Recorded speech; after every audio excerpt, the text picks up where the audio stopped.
On 2024. aasta suvi ning oleme jälle Euroopat külastamas.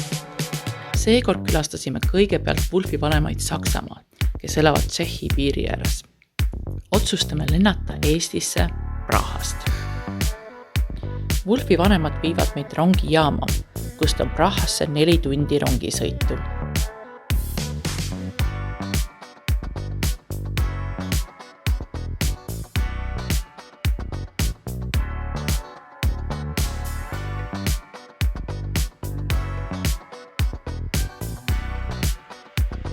Viime oma kompsud rongijaama lähistele hotellituppa ning ülejäänud päeva uudistame Praha linna.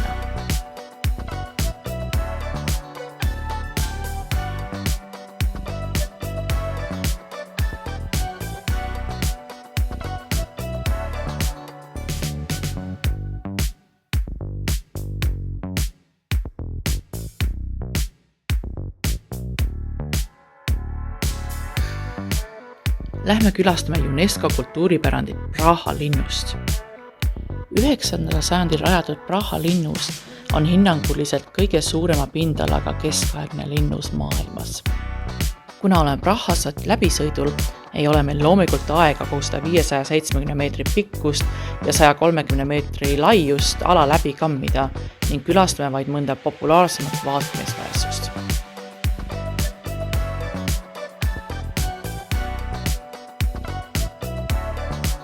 Päevakuumus hakkab järgi andma ning istume maha Valtava jõe äärde, kus vaatleme vesirottide askeldamist.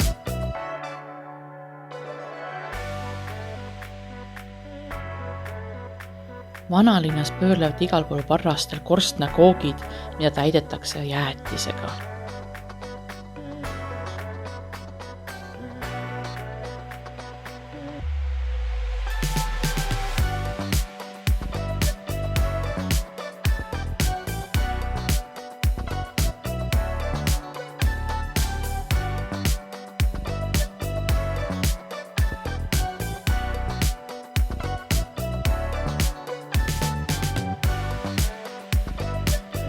Pärast pere ja sõprade külastamist Eestis lendame Austraaliasse läbi Istanbuli, kus meil on 9 tundi ja 45 minutit ooteaeg. Lennufirma korraldab pika ooteaega reisijatele tasuta linnatuure. Meie lendude ajad kattuvad õhtuse Bosporuse väina kruiisiga.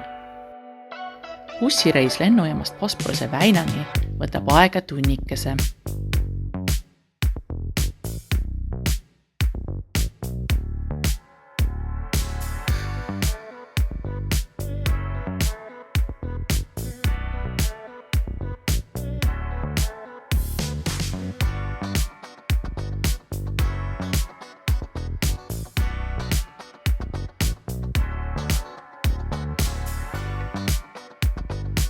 Päevane tuur Istanbul võib külastajad mošeedesse ja paleedesse.